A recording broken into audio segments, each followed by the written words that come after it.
What's really funny is, you know how weed's like right around the corner here, like Yeah. legalization. So it's funny to watch the market grow and change as weed's coming in.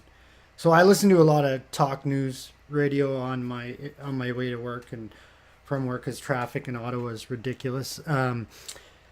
And there's the stock market broker that's always advertising on there. He's got this 9 point fucking system for energy oil, because oil was the major stock, obviously, to buy in Canada and to get into.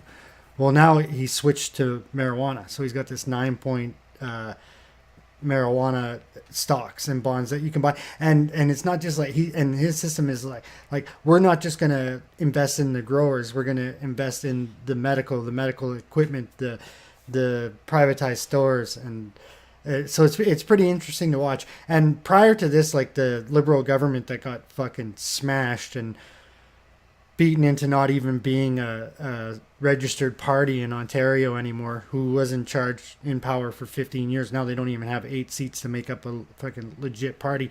They were going to make it public. So they were going to build weed stores, and their plan was terrible. Like, I think the first year they were only going to build 150 stores for 13 million people.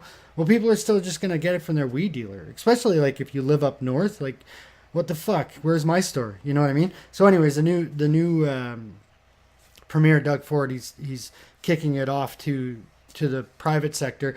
I don't know exactly how that's going to look, but because he got into the game so late, we're not actually going to get our brick and mortar weed stores until April 1st, but we'll be able to buy it online as of October 17th in Ontario.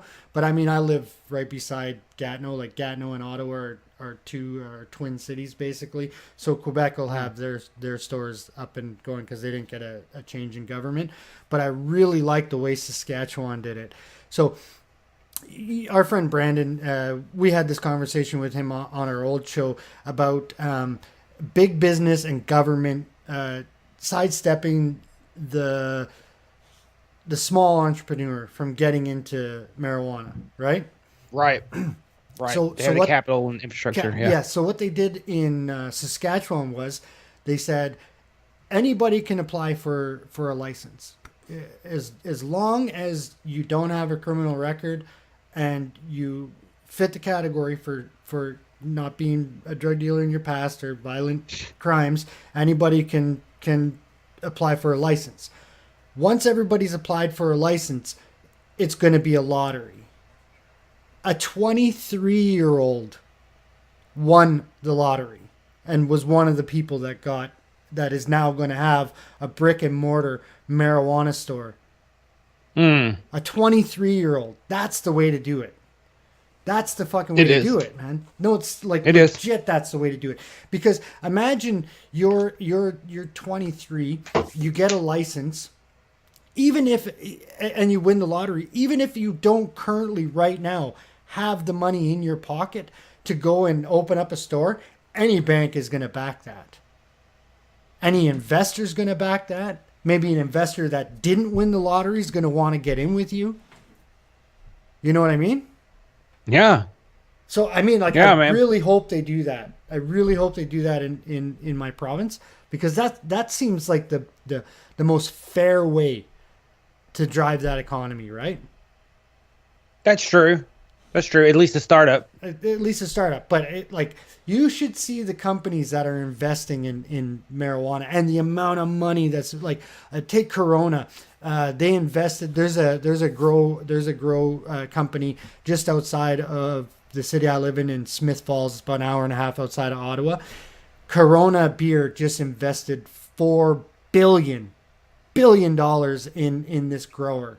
Okay, there's the say like the second tier coffee shop in Canada next to Starbucks, like not Tim Hortons. It's Tim Hortons would still be bigger than this company, but Tim Hortons is like a Dunkin' Donuts. So think of like a Starbucks company. They're called Second Cup. They're actually closing half of their stores and reopening them as weed shop coffee shops. Like just the whole, I mean, that's the whole smart. fucking system is like, it's amazing to watch. Now I don't smoke weed myself, so I don't really give two fucks, but I'm really happy to see something moving. It's exciting to watch, and it's exciting to see the people that for years and years and years always condemned pot, condemn pot culture, to now see the money that they're gonna be making off of it and just fucking jumping in. Like Corona, $4 billion. Think about that. And Smith Falls, they lost a lot of their industry. So like they had a bunch of plants and stuff, but because it's a smaller city, they lost a lot of their industry. $4 billion is going to go a long way in that community, a long way. Yeah, yeah, it's exciting. It will. Sorry if I Will, sound man. excited because it's exciting. No, it's exciting. The only place that's really going to take a hit. I mean, like alcohol sales will drop a little bit. Pharmaceutical antidepressant sales will drop a little bit, but a lot of like selling weed is one of the few ways that if you're pretty poor, you can take some sort of control over your finances. Where there's not some gatekeeper, right? But between you and making a buck.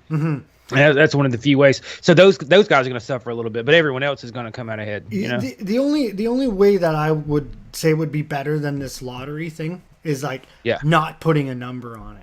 Just saying, like, if you don't have a criminal record, you can do it. And even if you own a corner store, you can sell weed in a corner store. Like, have a weed section. That would be the only other way that, like, for me personally, the way that I would, like, if I was the government, I would like, if I was the federal government and I was bringing weed in, because I've sold drugs in the past, I would think like a drug dealer. I would grow it. I would the federal government themselves, I would grow it myself, and I would sell it to the provinces and tax the province, and then at the point of sale have provincial and federal tax, so that the government is getting the profit from the federal government is getting the profit from the growing, and then it's getting two taxes on top of that. But that's too, like, everybody would be screaming like it's too, like, the government shouldn't be in the business of selling drugs, and it sounds kind of communist, the government owning a business, but that's how a drug dealer thinks, right? Maximize profit off of your product. That's how I would do it. That's how I would do it. But I'm not that. Well, if I was Canada, what I would, and I haven't thought about this a lot, but what I'd probably do is anyone that already sells alcohol, has an alcohol license. Yes. What I'd probably do is give them the option up front. Would you like to add, a marijuana license to your store? Yes. And then after that, because those, they're already carding. They already understand, the selling of narcotics. Yes. The problem the problem with that in my province is that the liquor store and the beer store is provincially owned.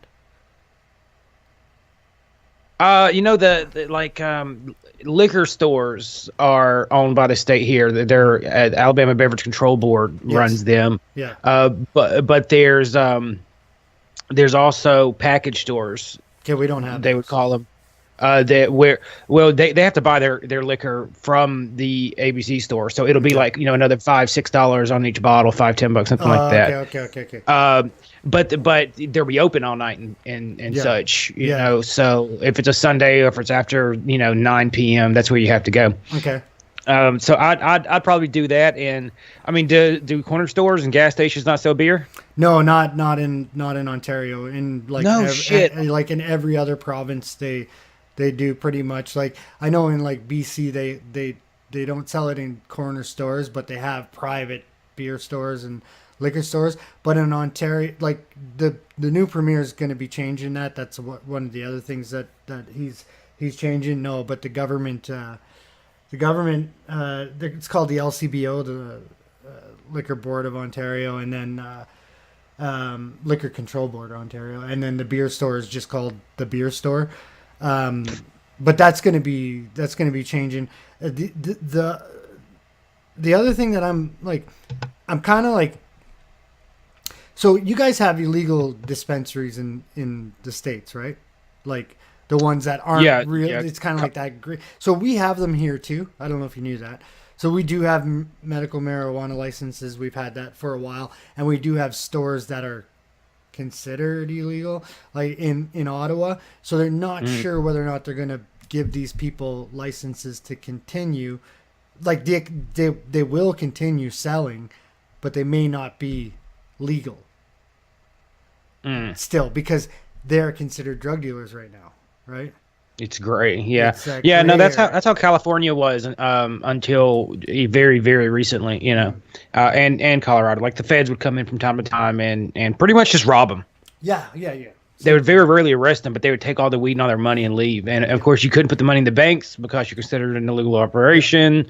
So you know, they got robbed a lot and things like that. What's funny about those dispensaries is they will not sell to people that don't have medical marijuana cards. You know, Fair enough, man. like you can't I just wouldn't walk in. You can't just walk in and buy weed in those places. Like it's right. That gives you the gray area. Else you're just a fucking drug dealer. Yeah. Yeah, exactly. Um. But you had